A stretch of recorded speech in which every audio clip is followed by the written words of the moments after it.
குடும்ப தொல்லை தாங்க முடியாமல் சில பேர் ரிட்டையர்ட் ஆகி வீட்டில் இருப்பாங்க.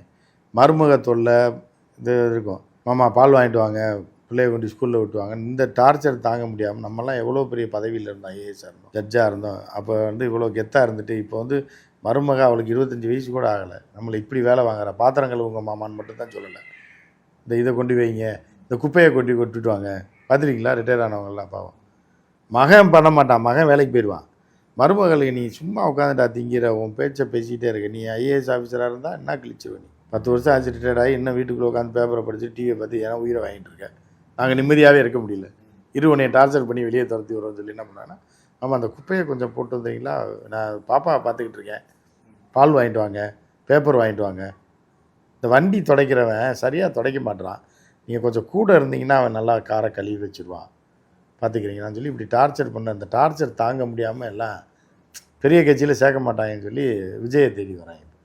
ஒரு தம்பி ஒரு கட்சி ஆரம்பிச்சிருக்காரு, அந்த கட்சியில் நம்ம போய் சேர்ந்துருவோம்.